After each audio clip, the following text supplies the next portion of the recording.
저는 심리학자 김은지입니다. 안녕하세요. 리뷰입니다. 맞습니다. 지금 이태원 한의사 원장님과 인터뷰 중입니다. 원장님, 항상 이번에는 그 대상자들한테 똑같은 질문을 합니다. 심리학적인 질문입니다. 긴장시키시는 거죠? 그렇습니다. 절대 긴장 안 하거든요. 눈치채셨습니다. 우리 이태원 원장님이 어린 이태원은 어땠습니까? 어린 이태원은 뭐 일반 사람이 상상하기 어려운 그런 불행한 어린이였죠. 예. 예를 들어서 매 맞는 거 많이 겪어보셨어요? 또 한 가지 굶는 거, 아니요. 무시당하는 거. 그 종합 선물 세트로 살았습니다. 오, 진짜요? 예. 이 페이스에 예. 이 페이스는 나중에 만들어진 거라고 저는 생각합니다. 잘생긴 어린에 맞는 이태원. 네, 상상이 안 되시죠? 그리고 약간의 극빈한 환경이셨을까요? 그것도 그렇지만 좀 이렇게 여러 가지 불행이 어떤 이렇게 삼각파도로 다가오는 느낌이라고 할까요? 예를 들어서 그건 이제 자식이라는 게 부모의 영향을 많이 받을 수밖에 없다고 그러는데 제 영향은 사실 어머니의 불행하고 이어졌었어요. 왜냐하면 6.25 세대들이 겪는 그런 고통스러운 순간들 있잖아요. 6.25. 아, 전쟁. 네. 왜냐하면 할아버지가 엄청나게 부자셨는데 네. 6.25 때문에 완전히 그냥 정말 말 그대로 거지가 되셨고 네. 거지 자식이 겪는 게 얼마나 고통스러웠을까요? 그죠? 특히 뭐 요즘 같은 여자분들이 본인이 뭔가 할 수 있는 시대지만 예전에는 여자분이 할 수 있는 게 많지 않은 세대였거든요. 근데 그렇기 때문에 그 정말 너무나 많은 어려움을 겪으셨죠. 저는 그렇기 때문에 그 밑에서 함께 있을 수도 없었고 그래서 남의 집에서 이렇게 여러 집 돌아다니면서 전전하면서 이렇게 양자라고 말하면 좀 럭셔리한 거고요. 식객이라고 그러죠. 얻어먹는. 그래서 거기에 맞는 대접을 받았다고 보시면 되고 그 집에 있는 사람이 알코올 중독자면 맞아야 되고 무시쟁이한테 걸리면 완전히 사람 취급도 없고 그거는 뭐 말할 것도 없고 뭐 심지어는 먹을 때 자기들끼리 먹고 안 준다든지 저 새끼 밥 주지 마 뭐 이런 좀 이렇게 쌍스러운 얘기들 많이 들어서 저는 제가 그런 사람인 줄 알았어요. 그렇게 사는 건 줄 알았고. 몇 살 때까지? 중2까지 그랬죠. 중2 말까지죠. 굉장히 참 그럼에도 불구하고 그런 환경적인 걸 극복하고 한의대를 가셔서 한의사가 되셨네요. 특별한 꿈이 있으셨을까요? 제 꿈은 딱 한 가지였어요. 저 같은 사람들이 있을 수 있다. 그러면 그 사람들은 누가 책임지냔 말이죠. 그죠? 그러니까 그런 사람들한테 길을 보여주는 사람이라고 그럴까요? 우리 노래 중에서도 뭐 아주 좋은 노래가 있죠. 웨이메이커라고. 그죠? 길을 만들어주는 사람이죠. 그런 역할을 하고 싶었어요. 그래서 이제 의사라는 직업, 특히 이제 저 안에 있는 폭력성이 혹시라도 남에게 해가 될까봐 피를 보는 양의사 되라고 그랬는데 저는 한의사를 선택한 거였습니다. 기죽지 않는 그런 열악한 환경에서도 기죽지 않는 이태원, 어린 씩씩한 이태원이었군요. 씩씩하지는 않았고요. 왜냐하면 워낙 상황이 무슨 뭔가를 내세울 수 있어요. 내면적 씩씩함. 그렇죠. 네, 이건 우리 심리학적으로 이렇게 얘기해 회복 탄력성, 리자이언런스라고 있는데 그거는 그럼에도 불구하고 만 4세까지 부모님으로부터 fully 인정을 받았기 때문에 이 환경이 아무리 힘들어도 그 환경을 직면하고 이겨낼 수 있는 힘이 있다 라고 얘기거든요. 그건 굉장히 학문적이고요. 네. 네, 철학적인 얘기고 저는 삶이라는 게 이렇게 녹록하지 않다고 늘 생각하는 사람이거든요. 근데 몇 살 때, 어릴 때 기억이 몇 살 때 있었을까요? 저는 쭉 지나는 게 한 5살 정도 되는 것 같아요. 그때부터 기억을 하시는 거죠. 그러니까 우리 심리학적으로는 제 의견을 닥터 프로이드는 만 4세 전에 우리가 의식하지 않아 엄마 뱃속부터 4세 전까지 기억을 나요. 그리고는 맺어진 거는 그때 이미 형성되어진 삶의 각본을 갖고 이제 그 환경을 맞닥뜨리는 거거든요. 분명히 우리가 가난하다 그래서 부모님이 사랑을 안 주시지는 않았을 것 같아요. 당연하죠. 네. 얼마나 그 힘으로 그럼요. 아마 그 힘으로 이런 그런 환경이 급변했지만 네. 그럼에도 기죽지 않고 내면적인 씩씩한 이태원이가 되지 않았을까. 그럴 수밖에 없는 게 저희 어머님은 제가 봤을 때 세상에서 가장 착한 사람으로 저는 기억합니다. 모든 면에서. 지금 현재 안 계시지만 먼 데로 가셨지만 우리 형님도 마찬가지세요. 세상에서 가장 똑똑한 분이셨고 서울대 법대 수석으로 들어가셨으니까요. 그 상황에서도. 그래서 예, 뭐 전 제가 가장 존경하는 사람이 누구냐 그러면 우리 형님이라고 그러거든요. 뭐 그렇지만 같이 살아보지는 못했어요. 하지만 저는 형을 먼 발치라도 가까운 곳에서 바라보면서 저렇게 살 수 있다면 존경이란 말이 적합한 단어가 아닐까라고 생각했습니다. 우리가 잘난 것 같지는 않지만 제 생각에는 타고난 위대한 유전자 DNA인 것 같습니다. 이태원 원장님은 그렇죠. 저는 DNA라는 걸 이렇게 생각합니다. 환경에 저항을 하느냐 안 하느냐에 따라서 유전자가 변한다는 거죠. 원래 유전이라는 게 주어지는 유전. 제가 키가 큽니까 더? 줄어들죠? 생김새가 더 멋있어지거나 갑자기 무슨 기억력이 또 얼뚝이 낮아지는 그렇지 않거든요. 그렇지만 삶을 바라보는 것, 삶에 대해서 이렇게 조절한 능력은 바로 주어진 DNA보다 더 중요한 이렇게 관리되는 DNA라고 그럴까요? 그것 때문에 예를 들어서 또 원숙한 멋이라는 게 있고 뜨거운 열정이 좀 차이가 있지만 저는 그 나이 먹은 그런 원숙한 맛이 좀 더 익숙한 때가 왔다고 저는 생각합니다. 지금 1년 뒤에 이렇게 엄숙하게 살다 갑자기 내가 죽게 됐다. 사람 이름 일이지 않습니까? 예를 들어서 그렇게 죽을 거라는 걸 알게 된다면 나는 1년밖에 안 남았어 라는 걸 알게 된다면 어떻게 하시겠습니까? 제가 한 가지 좀 사진을 보여드려도 될까요? 네. 이 사진을 보시면 호박한 사진이죠? 네. 저 안에 들어있는 사람이 누굴까요? 혹시 원장님? 예. 저는 이제 거의 온몸이 다 많이 분해가 돼가지고 죽어서 차에서 안고 있던 장면입니다, 이게. 그러다 제가 이제 5분 이상 지나서 이제 갑자기 숨을 쉬었답니다. 그래서 차를 갖다 뜯어가지고 이걸 빼내서 팔다리 다 안 자르면 죽는다, 폐혈증으로 등등. 그래서 죽어서 이제 전 제가 경험했던 것들을 사람들한테 많이 전해드렸었어요. 이제 제가 하늘나라 가서 봤던 모습들 이런 것들 그런 얘기 하려고 말씀드린 건 아니고요. 저는 이런 일 겪으면서 제가 이 사고 당하기 전과 후는 너무 달랐거든요.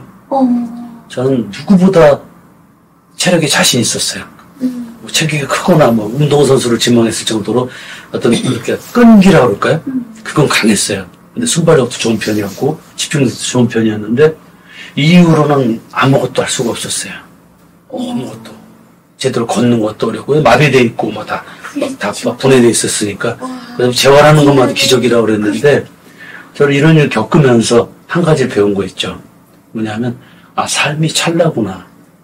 한순간이구나. 근데 1년이라는 시간이 주어진다 그러면, 그 시간은 저한테는 너무 달콤한 시간 아닐까요? 그죠? 365일 동안은 24시간씩 제가 제 삶을 갖다 좀 더 발전시키거나 또 되돌아보면서 다듬어 나가거나 그런 기회들이 많이 주어지는 시간대라고 저는 믿습니다.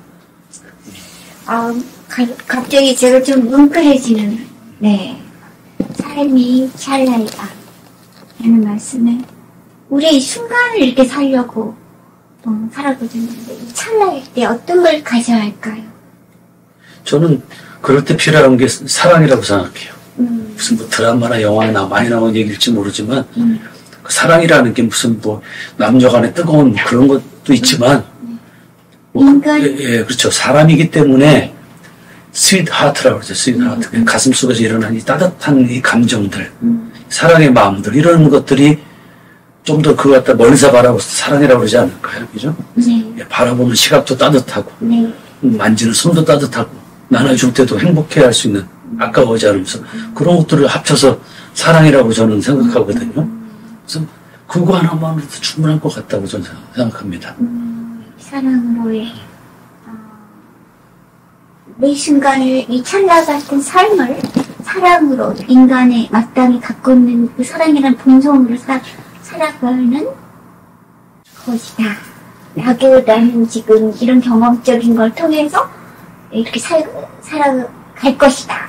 1년이라는 긴 시간을 이 찰나부터 더 긴 시간 이후로라. 그게 얼마나 많이 이어질 것이고, 그리고 또 죽음이라는 게 끝인가요? 시작은 뭔가요? 모르고 시작했고, 모르고 가는데, 어차피 모르는 거라면, 모르는 시간이 얼마나 길었고, 또 모를 시간이 얼마나 길다고 생각하면. 그렇죠. 죽음은 어차피 우리 같은 시간대에서 형태로 바뀌어진 또 다른 삶을 살아가는 시작이고 죽음일 수도 있죠. 그렇죠. 형체적인 것만 바꿔서. 그래서 너무 제가 죽음에 대해서 이제 할 말이 많은 이유 중에 하나 뭐냐면, 결국 죽음이라는 게 죽음 선택이거든요. 아, 네. 그렇잖아요. 제 죽음을 추하게 죽을 수도 있고요. 죽음을 갖다가 아름답게 선택할 수도 있거든요. 저거로 그럼 선택하라면 저는 후자를 선택하지 전자는 안 할 겁니다. 아니, 왜냐면 선택할 수 없는 것도 선택할 수 있는 게 죽음일 수 있거든요. 그렇다면 그 선택할 수 없는 것을 선택할 수 있는 것을 바꾸는 것을 저는 우리의 의지고 우리의 기회라고 저는 믿어요. 그거가 조금 더 이렇게 액시던트가 아닌 이상 죽을 준비가 되지 않았는데 갑자기 죽음을 맞이하는 것보다는 죽을 수 있는 준비된 시간이 있다면 난 기꺼이 아름다운 죽음의 선택을 하겠다. 그럼 1년이 얼마나 긴 시간인데 고통 속에 살아가는 한 시간이요. 기쁨으로 살아가는 1년보다 길 수가 있거든요. 그럴 수 있겠네요. 고통을 겪어보신 분들은 아세요. 네. 시간은 주관적이지 객관적이지 않아요. 내가 제일 좋아하는 사람 만나려고 기다릴 때 얼마나 그 시간이 안 가는 줄 아세요? 그래서 제가 고통의 시간은 1번씩으로 흐른다고 그래요. 또기노, 따기노. 네. 네, 아주 좋습니다. 네. 아직 읽어놨어요. 아직은 좋습니다. 그럼 사람들이 우리 이태원을 어떻게 가지기를 원하십니까? 저는 저를 보는 거에는 관심이 아예 없어요. 그러니까 남이 이태원이라는 사람을 어떻게 평가해 주는? 저는 그냥 저 있는 그대로 저를 평가해 주길 원해요. 있는 그대로의 이태원. 왜냐면 제 마음이 진실이고 어떤 친구가 그런 말을 하더라고요 예전에. 야, 너는 왜 나보다도 더 나를 사랑하니? 이렇게 말하더라고요. 네. 그래서 제가 그랬어. 왜냐면 나는 너를 진짜로 아끼니까. 너를 위해서라면 보기만. 예. 그리고 그 친구가 또 저한테 그 이상한 친구였기 때문에 그렇게 했지. 제가 무슨 능력으로 더한 사랑을 만들어냅니까? 그죠? 항상 사랑은 상대적인 거거든요. 예. 훌륭한 사람과 좋은 사람 만나면, 그래서 저는 관계가 중요하다고 믿어요. 그렇죠. 끼리끼리. 예. 저는 그래서 좀 끼리보다 좀 더한, 조금 더 이렇게 퀄리티 높은 사람들을 만났으면 참 너무 좋겠어요.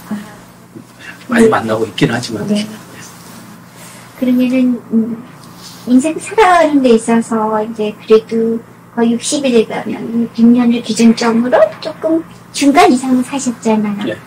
그러니까 여기까지가 안 오는 인생 후배님들한테 해주고 싶은 말이 있으실까요? 제가 훌륭한 선배다 했는데 그 후배들한테 전해줄 말 하면 좀 거창하긴 한데 저는 저한테 해주는 말이 있습니다. 마지막 순간까지 그 말을 할 겁니다. 무슨 말이냐면요. 살면서 우리 보면 이렇게 어려움이 많이 봉착하잖아요. 저는 그때 저한테 해주는 말이 있어요. 뒤돌아보지 마, 태훈아. 뒤돌아보면은 앞으로 나갈 길을 못 찾잖아. 내려다보지 마. 내려다보면 멀미가 나서 더 올라가지 못하잖아. 저는 그래서 우리가 X축, Y축, Z축이라고 그러죠. 그때 움직이는 걸 벡터라고 그러는데, 저는 삶은 벡터다, 이렇게 저한테 하는 얘기를 합니다. 그래서 그 축을 잊지 말자. 축을 잊지 말자. 뒤돌아보지 말고, 내려다보지 말고, 앞으로 나가고, 위로 올라가면, 결국 삶은 더, 상승 곡선을 그리겠죠. 비행기가 날아오르듯이. 그러니까 저는 그렇게 들립니다. 이 현재의 삶이 중요하면 이제 끈을 단디 붙잡고 가라. 기준점을 놓지 말라. 그럼요. 이렇게 들립니다. 그렇죠. 왜냐면 어차피 한번 살다 가는 건데 추락하면서 살 건지 아니면 상승하면 살 건지 선택을 해야죠. 중간은 어려워요. 세상에서 제일 어려운 게 뭔지 아세요? 평형이에요, 평형. 인체도요, 이 평형의 질서가 잡히면 건강한 겁니다. 더하지도 덜하지도 않고, 이걸 하려고 중추신경, 뭐, 거기 자율신경, 막 미주신경 다 동원해서 결국은 뭐냐, 평형을 잡으려고 하는 거거든요. 그 정도로 어려워요. 밸런스. 네, 밸런스. 근데 삶은 그 밸런스를 뭐, XYZ축을 정하기 쉽지 않잖아요. 아, 그러면 정리를 하자면, 후배님들한테 하는 건 인생의 삶의 기준적 이꼬르 밸런스를 유지하라. 그럼. 이 말씀으로 정리할까요? 네, 그렇죠. 밸런스입니다. 밸런스를 잃지 않고 살아가면, 네. 이태원 원장님 축하합니다. 자, 그러면 일산을 시작했습니다. 네. 25년 일산을입니다. 닭감 한마디 읽으시고 마무리 할까요? 네. 성경 말씀에 보면은, 비둘기처럼 유순하게, 순진하게, 또는 진실하게, 뱀처럼 지혜롭게라는 말을 하시더라고요. 제가 제일 싫어하는 게 원래 뱀이었는데요. 그 말씀을 듣고 제가 뱀에 대한 생각을 바꿨어요. 그래서, 그 뱀의 유연성을 배워라. 제가 살면서 가장 잘못했던 것 중에 하나가 뭐냐면, 탄력성이 적었다는 거예요. 이게 오르면 그냥 오른 거예요. 여기에 무슨 손해가 다가오든, 무슨 고통이 다가오든 그냥 이겨내면 그게 승리인 줄 알았어요. 그런데, 이제 나이가 이제 60을 딱 되면서 제가 이제 배운 게 뭐냐 하면, 삶은 유연성이다. 탄력성이다. 그래서 나이가 들면은 꼰대라고 말하잖아요. 그죠? 근데 그 이유가 뭔지 아세요? 신념이 저가 흑고해짐으로. 네, 그리고 지갑도 닫힙니다. 그렇죠. 네, 그래서 친구들하고 뭐, 때나 사람들 대할 때도 예전에는 그냥 푼수처럼 준 거라면 지금은 기쁘게 열 수 있는 그런 순간들이 삶을 좀 더 이렇게 뭐랄까 지혜롭게 사는 뱀처럼 네. 그런 방법 중에 하나일까. 지갑의 유연성입니다. 네. 이건 물론 그렇다고 해서 뭐 제가 재산이 많다는 얘기는 아니고요. 이제 돈은 사람들의 모든 중심이기 때문에 저는 다르긴 하지만 그걸 그렇게 다룰 수 있다면 또 다른 것에 대한 유연성은 뭐 말할 것도 없겠죠. 그죠? 네. 그러니까 뱀처럼 지혜로운 유연성을 다려내면서 하시라라는 게 이태원 원장님의 25년 울산년 메시지입니다. 네. 잘 기억하시기를 바라고요. 오늘도 즐거운 인터뷰를 전했다고 생각하셨는데 원장님 어떠셨나요? 너무너무 즐거웠습니다. 네. 하이파이브 한번 할까요? 네, 반갑습니다. 네, 시청자 여러분 좋으면 구독과 좋아요 부탁드립니다. 감사합니다.